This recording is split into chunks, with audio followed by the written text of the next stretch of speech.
에베소서 4장 1절로 3절 말씀입니다. 하나님 말씀 에베소서 4장 신약성경 313면 에베소서 4장 1절로 3절 에베소서 4장 1절로 3절 자, 우리 한 목소리로 다 같이 시작. 그러므로 주 안에서 갇힌 내가 너희를 권하노니 너희가 부르심을 받은 일에 합당하게 행하여 모든 겸손과 은혜로 하고 오늘 참음으로 사랑 가운데서 서로 용납하고 평안에 있는 줄로 성령이 하나님이 하신 것을 힘써 지키라. 아멘. 우리가 해년마다 창립기념일 되면은 에베소서 4장 말씀을 오전 예배 때 같이 말씀을 나눴는데 오늘 오전에는 빌립보서 말씀 나눴고 오늘은 오후에 이 빌립보서 4장 말씀을 같이 한번 나누도록 하겠습니다. 우리가 에베소서 4장 4절은 부르심의 한 소망 안에서 부름을 받았느니라. 우리 교회의 사명 선언과 같은 말씀인데 자, 오늘 우리가 이 말씀을 통하여 함께 나누고자 하는 하나님의 말씀의 제목은 업그레이드되는 사명이라. 업그레이드된 사명. 계속해서 이 상향된다는 이야기잖아요. 계속해서 갱신되고 개혁된다는 이야기잖아요. 자, 그래서 우리가 항상 우리의 사명도 정체되어 있으면 안 돼요. 항상 갱신돼야 되고 새로워져야 되고 그리고 무엇보다 재해석이 되어져야 돼요. 재해석. 성경 말씀은 4,000년 전, 2,000년 전, 지금이나 동일한 말씀이에요. 할렐루야. 아멘. 근데 모세의 시대에도 바울의 시대에도 지금 시대에도 성경 말씀이 우리에게 왜 그렇습니까? 날마다 재해석되기 때문에 그러는 거예요. 재해석되기 때문에. 그러면서 성경 가운데는 놀라운 생명의 샘물이 그 안에서 막 펑펑펑펑 쏟아 나오기 때문에 우리가 하나님 말씀을 얼마나 복된 말씀이며 이 말씀을 붙들고 평생을 살아갈 수 있지 않습니까? 항상 우리가 업그레이드 돼야 된다. 그랬을 때 갱신되고 개혁되고 재해석돼야 된다. 우리가 어렸을 때 읽었던 하나님 말씀이지만 내가 어려서부터 하나님 말씀을 알았나니 그렇지만은 나이 들어서도 그 말씀이 우리에게 새롭게 다가오는 이유는 이 말씀이 우리에게 재해석되기 때문에 그래요. 참 30년 전 우리 교회가 설립될 때 상황과 지금과는 많이 달라졌어요. 30년 전만 해도 정말 이거는 정말 거의 한가한 시골 동네와 같았습니다. 지금보다 인구도 훨씬 적었고 이렇게 별로 아파트도 없던 그런 시절이었어요. 근데 30년 지나서 역시 이 말씀이 우리에게 새롭게 다가오는 이유는 이 말씀 우리가 재해석하면서 이 말씀을 우리에게 적용하고 우리가 받기 때문이라는 것이에요. 그래서 항상 업그레이드 돼야 된다. 새로워져야 된다. 이 말씀을 우리가 마음속에 새기시길 축원합니다. 어떤 사람이 비가 막 펑펑 쏟아지고 있는데 우산도 없이 비를 주룩주룩 맞으며 길을 걸어가고 있었어요. 그러면은 여러분 같으면은 그 비를 맞고 가는 사람에게 어떻게 해주겠습니까? 1번 같이 우산을 쓰고 걸어간다. 2번 그 사람에게 우산을 건네주고 나는 비 맞고 간다. 3번 우산을 내려놓고 같이 비 맞고 간다. 여러분들은 어떤 게 좋을 것 같아요? 같이 우산을 쓰는 게 좋을 것 같아요? 그 사람에게 우산을 건네주고 나는 그냥 비 맞고 가는 것 같아요? 아니면은 우산을 내려놓고 같이 비 맞고 가야 되겠습니까? 여기에서의 우리에게 말하고자 하는 이유는 뭐냐면은 지금 그 사람이 비를 맞고 가는데 얼마나 참 사연이 있겠느냐, 얼마나 마음이 애타서 저럴 정도로 비를 맞으면서 걸어가겠느냐. 그래서 나도 우산을 내려놓고 그 사람과 함께 비를 맞으면서 그 사람의 애타는 심정을 같이 공감하며 걸어가겠다. 그게 이제 여기에 나오는 문제의 의도예요. 우리가 물론 같이 우산을 씌워주는 것도 좋고 우산을 건네주고 나는 그냥 빨리 가는 것도 좋고 그러지만은 우산을 내려놓고 그 사람과 함께 비를 맞고 가면서 얼마나 참 속상한 일이 있었으면은 얼마나 참 마음 아픈 일이 있었으면은 이렇게 비가 막 오는데 비를 맞고 그냥 걸어가겠느냐? 그러면서 그냥 같이 걸어가 주는 게 정말 그 사람을 위해서 인생에 도움이 되는 일이라는 것입니다.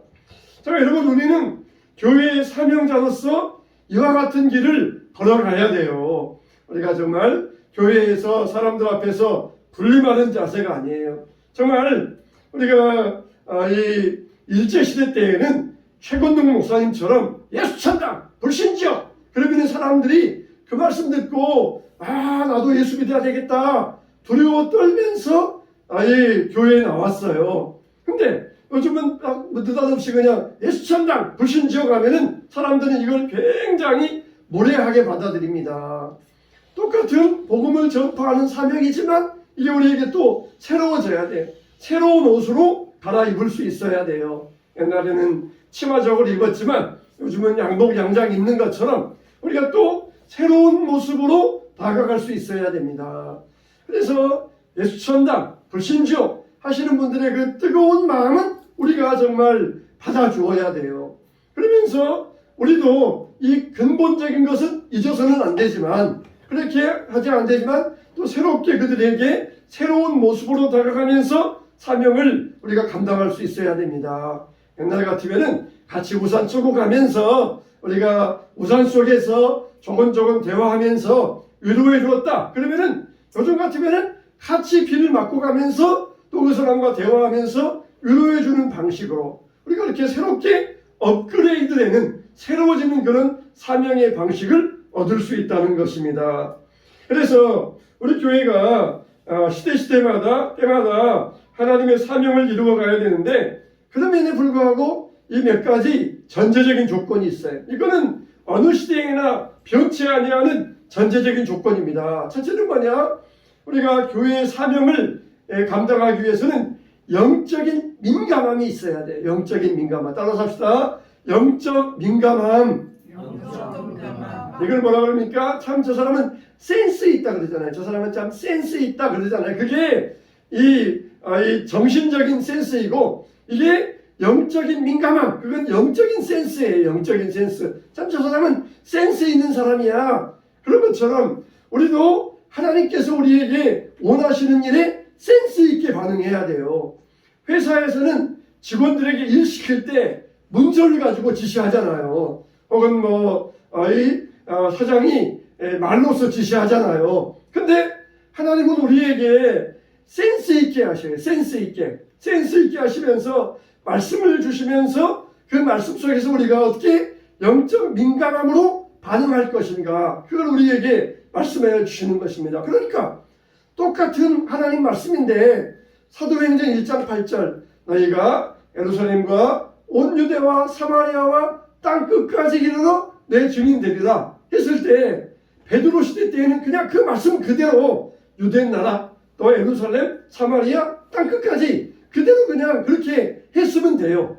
근데 지금 우리가 그 말씀을 받을 때에는 예루살렘은 어딘가? 예루살렘은 나의 동네구나. 유대는 어딘가? 우리나라. 사마리아는 일본. 또 전 세계. 우리가 얼마나 이렇게 센스 있게 받아들이면서 그 말씀을 나의 말씀으로 붙잡고 사명을 감당할 수가 있어요.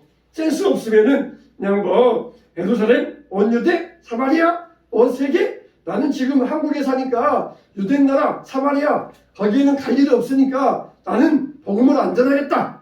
이렇게 생각하는 사람은 아마 없을 것이에요. 다 우리가 센스 있게 영적인 민감함을 받아들이면서 우리가 하나님의 주신 사명을 감당해 나아가야 되지 않겠습니까? 그래서 이 사명으로 가는 것은 바로 이 우리의 영감을 통해서 확장되고 갱신된다는 것이에요. 영적인 민감함, 영적인 센스, 참 센스 있게 하나님이 우리에게 말씀하셨을 때 센스 있게 받아들이는 것. 사무엘은 아직 어려서 몰랐어요. 그렇지만은 하나님의 말씀인 줄 알고 주님 말씀하옵소서 내가 듣겠나이다. 그랬을 때 하나님께서 사무엘에게 나라를 새롭게 할 일에 대해서 어린 사무엘에게 들려주시면서 그 나라가 하나님 앞에 지금 범죄한 상태에 있다. 회개하지 아니하면 엘리의 집안은 망할 것이다. 그러면서 사무엘에게 하나님이 계시해 주셨어요. 우리도 이렇게 하나님의 말씀을 받고자 하는 영적인 센스가 있을 때 하나님이 우리에게 말씀하여 주십니다. 두 번째로 우리는 어떤 전제 조건을 가지고 사명을 이루어가야 되느냐. 바로 이 중요한 것은 교회의 하나됨입니다. 교회의 하나됨. 에베소서 4장 3절에 보니까 평안에 매는 줄로 하나 되게 하신 것을 힘써 지키라 그랬어요. 사명이라고 하는 것은 나 혼자 하는 게 아닙니다. 함께 일하는 것이에요. 근데 함께 일하는데 하나됨을 이루지 못하겠으면 하나님의 사명을 어떻게 감당하겠습니까? 하나됨을 이루어야 하나님의 사명을 감당할 수가 있는 것이에요. 교회는 뭐냐? 교회는 사명을 향하여 나아가는 믿음의 공동체다, 그렇게 말할 수 있어요. 여러분, 세상의 어느 모임이 이렇게 나이도 다르고 또 그리고 학력도 다르고 고향도 다르고 재력도 다르고 어떻게 이런 모임이 있겠습니까? 집안 모임은 나이도 다르고 학력도 다를 수 있지만 어때요? 고향은 똑같잖아요. 또 동창들 모임 뭐 나이도 같고 그러지만은 동창들 모임도 보면은 여러 이 고장에서 왔고 나중에 보면은 또 돈 빈부격차의 차이가 있잖아요. 근데 교회는 이게 도대체 어떻게 보면은 한 사람 한 사람 보면은 이거 공통점이라는 게 없어요. 공통점이라는 게 이 사람들은 다 남자인가 여자인가 나이가 비슷한가 또 이 사람들은 돈이 많을까 돈이 적은가 보면은 공통점이라는 게 하나도 없어요. 하나도. 고향이 같은가 그것도 아니고 공통점이 없어요. 공통점이 다 보면은 10인 10색이고 100인 100색이에요. 그러니까 이 교회를 하나 되게 하시는 것은 바로 성령의 능력입니다. 할렐루야. 성령께서만이 교회를 하나 되게 만들어 주시는 것이 다른 공통점이 없으니까 그 어떤 것을 가지고도 우리가 하나 되기가 어려워요. 하나 되기가. 근데 성령께서 우리를 평안에 매는 줄로 하나 되게 하여 주신 것. 그렇기 때문에 교회가 세상의 어떤 단체보다 능력 있고 기적을 이룰 수 있는 그런 교회 공동체가 되는 것이에요. 세상에서는 한번 모이자 그러면은 얼마나 힘들어요. 전화해가지고 이번에 올 수 있어? 이번에 못 가? 이번에 못 가? 뭐 집안에 있어 못 가? 그러면서 몇십 명 모이려면은 얼마나 힘든지 몰라요. 근데 교회는 성령께서 계시니까 우리는 매주마다 매일마다 모여서 하나님 앞에 예배하고 거기에서 교회의 힘이 나오는 것이에요. 교회의 힘이 바로 이 기적 같은 힘이 나오는 것입니다. 가정도 마찬가지예요. 가정도 사명을 이루어가기 위해서는 하나됨이 있어야 돼요. 하나됨이. 자, 우리 교회에서 목사와 성도는 이 아름다운 이 좋은 문화를 만들어 가야 되는데 그게 바로 하나됨의 문화예요. 하나됨이. 공동체가 아무 일도 할 수 없는 무능한 모임이 되는 이유는 어디 있습니까? 하나 되지 못하니까 무능한 모임이 되어버리는 것이에요. 그러니까 우리가 하나 되기 위해서는 성령이 매는 줄, 성령의 능력을 받아야 되고 그리고 우리는 어떤 일을 힘써야 돼요? 우리는 싸우지 않는 일, 싸우지 않아야 된다. 싸우지 않는 일을 힘써야 돼요. 우리가 싸우지 않는 일을 힘쓰면 성령께서 우리를 하나로 만들어 주셔요. 그래서 교회가 정말 평안하게 싸우지만 않아도 부흥된다는 것입니다. 교회가 이렇게 다툼이 없으면 교회가 평안한 가운데 교회가 부흥될 수가 있어요.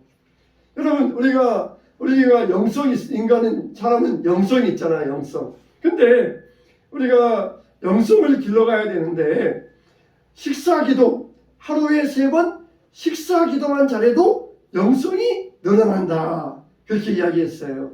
우리 영성을 점점 영성 있는 사람으로 들어가야 되는데 영성 있는 사람 되면 뭐예요? 기도와 말씀이 영성을 높이는 방법이잖아요. 근데 우리가 식사기도 하루에 3번씩 밥 먹을 때 식사만 잘해도 우리 식사기도만 잘해도 우리 영성이 높아진다는 것입니다. 예, 어느 학생들에게 물어보았더니 너희들 밥 먹을 때 기도하니? 그랬더니 기도한다는 거예요. 그러니까 학생이 말하기를 뭐라고 기도하니? 그랬더니 하땡맨 그런다는 거예요. 하땡맨. 그게 무슨 말이냐? 하나님 땡큐 아멘. 그게 식사기도라는 거예요. 또 어떤 학생은 하나님 오늘 2번이요 그런다는 거예요. 그게 무슨 말이냐 그랬더니 식사기도할 때 1번 기도 문구가 있고 2번 기도 문구가 있다는 것이에요. 그래가지고 하나님 오늘 2번입니다 하고 식사기도 끝난다는 것이에요. 그런데 우리가 식사기도할 때 이 밥을 주신 하나님의 은혜에 감사하고 이 쌀을 만든 농부들의 수고에 감사하고 그러면서 밥 한 그릇 먹으면서도 진심으로 감사할 때 그 영성이 보양될 수가 있다는 거예요. 영성이 열리고 트여질 수 있다는 것이에요. 그냥 밥 먹으면서 건성건성 하나님 땡큐 감사, 하나님 감사 그러면서 이렇게 건성건성하면은 밥 먹으면서도 영성이 안 되는 거예요. 그런데 식사기도 하루에 3번만 정말 진심을 다해서 기도하면 우리 영성이 고양되고 우리 영혼이 튀어지게 된다는 것입니다. 교회도 마찬가지예요. 교회도 기본적인 것만 잘해도 교회가 부흥돼요. 다투지만 않아도 싸우지만 않아도 교회가 부흥됩니다. 그래서 성령이 하나 되게 하신 것을 힘써 지키라고 말씀해 주셨어요. 근데 여기 보니까 하나됨을 지키기 위해서는 첫째 어떻게 해야 되느냐? 겸손과 온유와 오래 참음으로 사랑 가운데서 행하라 그랬어요. 2절에 보니까 모든 겸손과 온유로 하고 오래 참음으로 사랑 가운데서 서로 용납하고. 여러분, 우리가 교회에서 어떤 봉사의 사역을 할 때 왜 합니까? 왜 해요? 봉사의 사역을 할 때 하는 이유가 뭐예요? 하나님을 사랑하기 때문에 아닙니까? 하나님을 사랑하기 때문에. 여러분, 우리 기독교인보다 더 열심히 기도하는 종교가 있어요. 뭡니까? 이슬람교.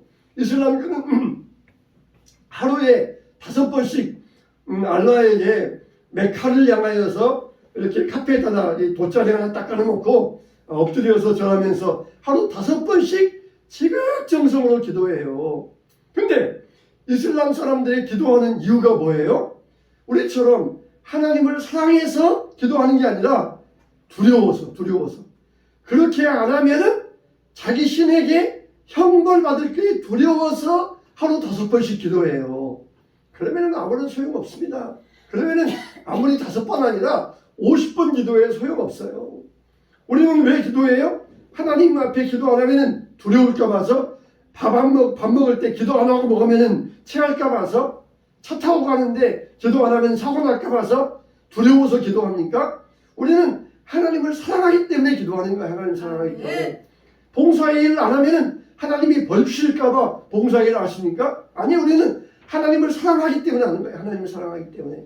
하나님이 나에게 주신 은혜가 감사해서 하나님을 사랑하기 때문에 하는 것이에요. 근데 내가 하나님의 일을 열심히 해요. 정말 하나님의 일은 우리가 헌신적으로 열심히 해야 됩니다. 근데 우리가 하나님을 사랑하는데 보니까 내가 어느 날 교회 와서 열심히 화장실 청소하고 열심히 봉사하고 교회 와서 열심히 헌신적으로 일을 했어요. 근데 일 마쳐놓고 보니까 뭐가 생각납니까? 왜 나보다 먼저 믿는 사람들은 왜 이렇게 봉사도 안 하고 열심도 없지? 그런 생각이 드는 것이에요. 나는 이렇게 정말 열심히 와서 일했는데 화장실도 청소하고 교회 일을 청소하고 봉사도 하고 열심히 했는데 왜 다른 사람들은 아무 일도 안 할까? 그러면서 이렇게 비판적인 생각이 들면서 집에 가는데 하늘에서 하나님이 그러시더래요. 너 다음부터는 일하지 마라 그러시더라는 것이에요. 우리가 열심히 해야 돼요. 열심히. 그런데 하나님을 사랑하는 마음으로 열심히 해야 돼요. 그렇지 아니하고 남들과 비교하면은 하나님께서 보실 때 너 다음부터는 하지 말아라 그러신다는 것이에요. 우리가 내 아내를 사랑하고 내 남편을 사랑하잖아요. 내 자식을 사랑하고 내 부모를 사랑하잖아요. 내가 내 자식을 사랑하기 때문에 자식을 위하여서 먹여주고 입혀주고 용돈 주고 그리고 학교 보내주고 그러잖아요. 근데 남이 내 자식을 내 부모를 사랑하지 않는다고 남에게 내 자식을 사랑해라 내 부모를 사랑해라 강요할 수 있습니까? 강요할 수 없어요. 내가 사랑하는 것은 하나님을 사랑하는 것은 하나님이 나의 아버지이시기 때문에 하나님 나를 구원하여 주셨기 때문에 사랑하는 것이지 남에게도 하나님 안 사랑해? 그러면서 강요할 수는 없는 것이에요. 내가 내 아내 사랑하고 남편 사랑하는데 왜 당신은 내 아내 사랑 안 하고 내 남편 사랑 안 해? 그러면서 강요할 수 없는 것이에요. 그것은 내가 하나님 앞에서 사랑한다고 하는 맹세이며 약속이기 때문에 당연히 사랑하는 것이에요. 근데 왜 남이 안 한다고 그걸 비판한다 그러면은 이것과 똑같아요. 내 아내 사랑해, 내 남편 사랑해, 내 아들 사랑해, 그러면서 강요하는 것과 똑같다는 것이에요. 그래서 우리가 하나님의 일에 있어서 겸손과 어떻게 온유와 오래 참음으로 사랑 가운데서 행하라.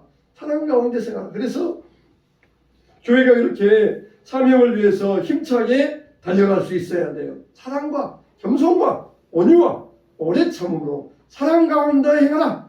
성령의 하나 되신 것을 힘써 지키라. 그럴 때 교회가 우리가 사명자로서 오래오래 끝까지 달려갈 수가 있다는 것입니다.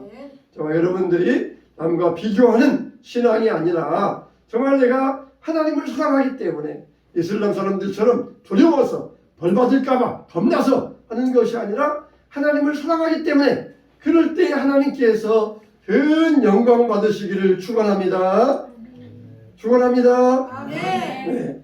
두 번째로 교회는 어떻게 해야 돼요? 하나님을 위하여서 부르심 받은 일에 합당하게 행해야 된다는 거예요. 부르심 받은 일에 합당하게 행하라. 부르심에 합당한 삶을 살아라.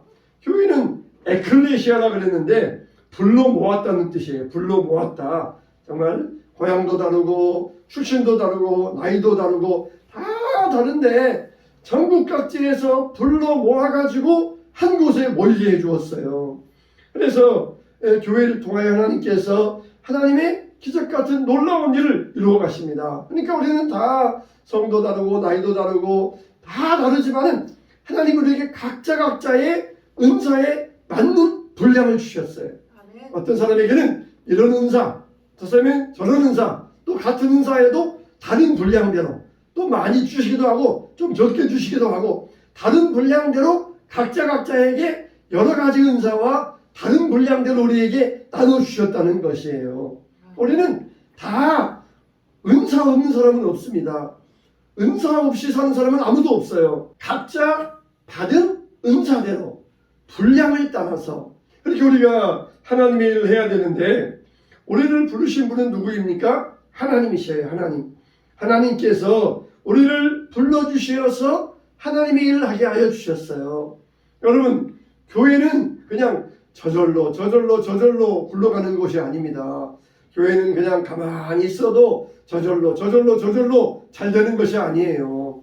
교회는 우리가 열심히 힘을 써서 노력해야만 교회가 앞으로 나아가고 성장하고 발전될 수 있는 것이에요.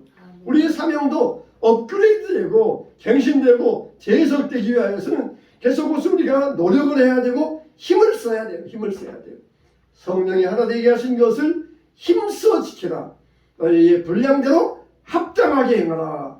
우리에게 이렇게 말씀해 주신 분은 바로 예수님이라는 것입니다. 예수님이라는 것이에요. 이스라엘 백성들이 애굽에서 나오긴 나왔지만은 그냥 저절로 가나안 땅에 들어간 게 아니에요. 40년 동안 하나님 말씀을 따라서 가다가 또 불순종하니까 불순종한 사람들은 또 불에 태워져서 죽기도 하고 불뱀에 물려서 죽기도 하고 그러다가 이제 또 20세 이하 하나님의 말씀에 순종한 사람들 그렇게 가나안 땅에 들어가면서 이스라엘 백성의 나라가 이루어지지 않았습니까? 하나님 나라, 교회 공동체도 마찬가지예요. 우리가 하나님의 주신 말씀을 귀히 여기고 그 말씀을 따라서 순종하며 나아갈 수 있어야 됩니다. 그럴 때 모세가 천부장 세우고 백부장, 50부장, 10부장을 세워서 각자의 은사를 따라서 맡겨준 대로 그럴 때 공동체가 훨씬 더 원활하게 돌아갔어요. 원활하게. 모세 혼자서 그냥 이스라엘에서 끌어갈 때에는 그냥 중구난방이고 여기서 저 소리 저기서 저 소리 다 문제 가지고 모세한테만 오니까 모세가 그냥 죽을 지경이에요. 근데 은사를 따라서 천부장, 백부장, 50부장, 10부장을 나눠서 하니까 다 자체 해결되고 큰 문제만 가져오니까 교회가 공동체가 훨씬 원활하게 돌아갈 수 있었어요. 자, 우리는 이와 같이 각자의 분량을 따라서 하나님이 주신 선물을 가지고 겸손과 온유와 오래 참음과 사랑으로 행할 때 우리는 하나님의 선물의 분량을 따라서 주의 일에 헌신자가 될 줄로 믿습니다. 아멘. 여러분들이 이와 같이 교회 안에서 신령한 믿음의 성도가 되어서 하나님의 일을 힘써 믿음의 분량대로 힘써 나아가시길 주님의 이름으로 축원합니다. 아멘.